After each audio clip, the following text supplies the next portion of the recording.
Hey you guys, and welcome back to Rooted Homeschool. If you're new here, I'm Christina and I'm a homeschooling mom of 5 kids ages 1, 2, 6, 10, and 13. In today's video, I'm sharing with you my farm busy bin. Last week I mentioned in, I think, my read aloud choices video that I often use busy bins during read aloud time to keep my younger kids sort of entertained and their hands busy while we're doing read alouds. And I mentioned that I would share with you guys what is in my farm busy bin. Along with what's in the busy bin, I'm also going to share with you a very small library book haul that goes along with this farm busy bin. Sometimes my busy bins are just a busy bin that I've put together that doesn't necessarily go along with a book or a unit that we're doing as a family. This particular farm busy bin I put together for a couple of reasons. The first one is that, as I mentioned in my read aloud choices video, we are currently reading Farmer Boy. So I thought it would be fun to have a farm busy bin for my little ones to play with while we're reading Farmer Boy. Also, if you've watched my curriculum picks videos, specifically my family subjects, I mentioned in that video that our first unit study of the year is going to be farming and food from Gather Round Homeschool. So this farm busy bin not only will go along with Farmer Boy, but also farming and food. Let me know down in the comments below if you'd be interested in a planning with me video, sort of from start to finish, how I go about selecting the unit, how I go about printing it and getting it bound, how I pulled together resources to go along with the unit, and all of those things. So let me know in the comments below if you're interested in a plan with me video. As I mentioned, this one was chosen to go along with a read aloud in an upcoming unit. However, I do have other busy bins and sensory bins linked in this playlist where you can see how I have some that go along with units that we're doing and some that are just fun and educational busy bins. My 2-year-old is napping on the couch and he just snored. I don't know if you heard that, but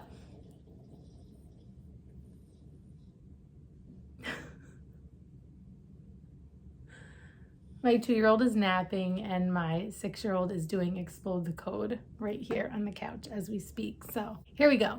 So, and you'll see that some of my bins, like my bird busy bin, which is an absolute favorite around here, is not necessarily linked to anything that we're doing currently. So definitely go check that one out as well. I will continue to grow our busy bin collection. I'm really excited about it. I've had a lot of you over the last few months reach out to me and ask me, like, where do you store your toys, and asking me about toy rotations and things like that. Because if you've been following me over here on Instagram, you know that I do not keep a lot of toys out.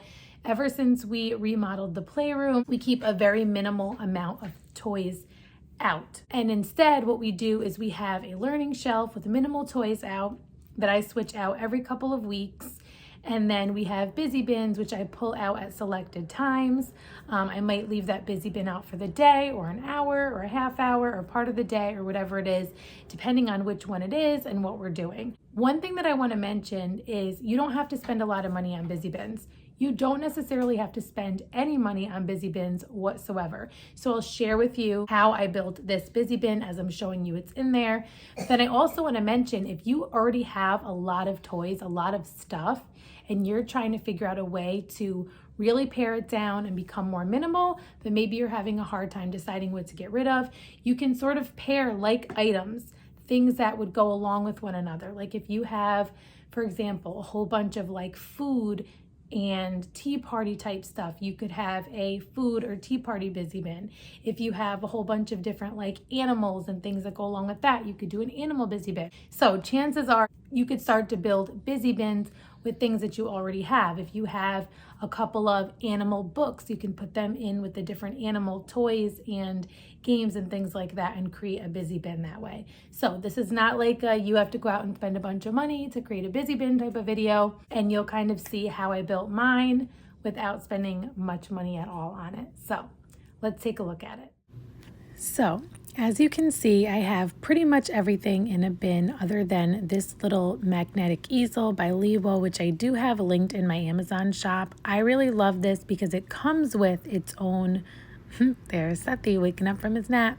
It comes with its own magnetic animals and plants and different things that you can create scenes to teach them things or just let them play with. So we use it for different things. So we use it for other things. So it won't stay right in this busy bin, but I'll keep it like on top so that I can use it when I want to. This little blue truck book I got from Marshall's, and I shared in a Marshall's haul a while back.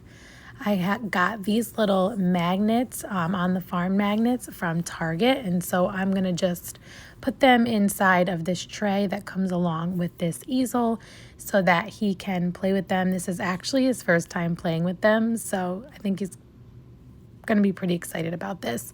So sometimes I'll start by like setting up a scene for them with something like this, and then sometimes I'll just kind of let them do their own thing. So I just put 2 things out, and then I'll let him kind of play while I show you what's in the rest of this bin. So then I just have this farm animal puzzle that actually came in a set of 3, and he got as one of his Christmas presents. And I've shared in the past that I usually take Christmas presents and put them away and take them out little by little for them to play with. So sometimes I'll use the top of the tray for something like that.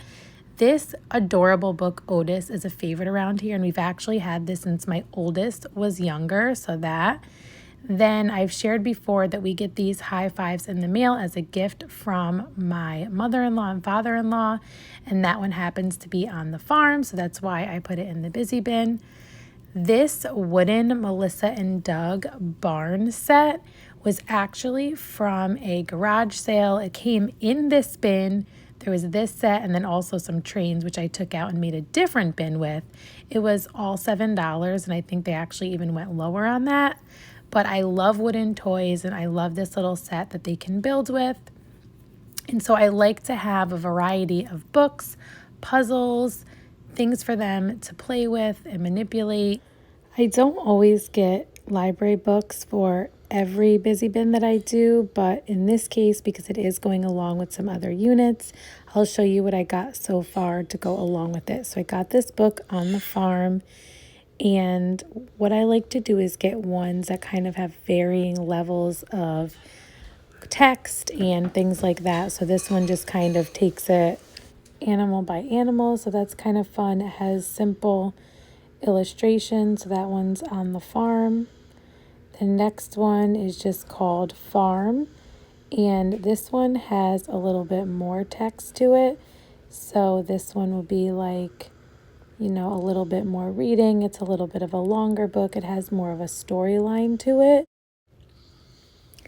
This one is like a really fun fold out book. And so this one's just called Farm, and all of these farm animals fold out pretty big. So he hasn't really seen this one yet, but I know my 2-year-old is really going to love this one. So it talks about each different kind of animal on the farm, which connects to some of the other things in the other books, but this one has like an interactive feature.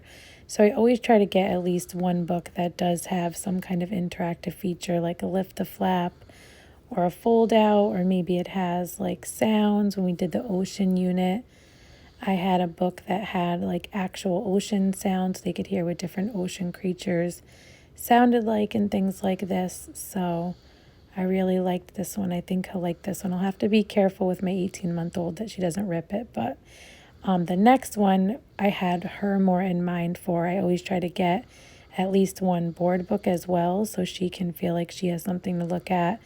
I like how this one just has simple illustrations, 1 word to a page, so perfect for her for 18 months. But I know that also my 2-year-old will look at it too. And so he's still just enjoying his little farm magnets that'll keep him busy for a while. And then I just wanted to show you what this wooden barn, Melissa and Doug barn set looks like when it's set up. So it doesn't typically stay like this for too long, but at least you can see what it looks like set up. So one of the reasons why I like to have multiple things to play with in the busy bin is because Jules will come and completely demolish this, and then Sethi will get upset. So sometimes I'll put this up on the table where she can't reach, so he can just kind of play with it without being frustrated, because I try to find the balance between letting them try to get along and play together and share so that they learn how to do that, but then also give him time where he doesn't have to deal with her wrecking what he's doing. And then I like for him to just be able to build and have fun and not worry about like the right way to build it. All right, so hopefully you enjoyed seeing what was inside of my farm busy bin. As I update it, as I add to it, I'll show you guys in a future video, probably not a video all on its own. However, as I start to build our farming and food unit coming up in the next month, I will share with you what I've planned, and if there are worthwhile things to share with you that get added to the busy bin, you guys will be the first to know. Let me know down below, what are your favorite busy bins that you have? I am always looking to grow this collection to kind of see how we implement hands-on learning, things like busy bins and activities on a more day-to-day basis. Make sure you're following us over on Instagram at rooted_homeschool. I share a lot over there in reels and stories, and you get a more like day-to-day peek inside how these things actually work and what they actually look like on a regular basis. If you like this video, please give it a thumbs up. If you are new here, comment down below and introduce yourself. I love to get to know you guys. If you are not yet subscribed, click that red subscribe button, click the notifications bell so you know when a new video is coming out, and I hope to see you soon in one of my upcoming videos. Until next time, stay rooted.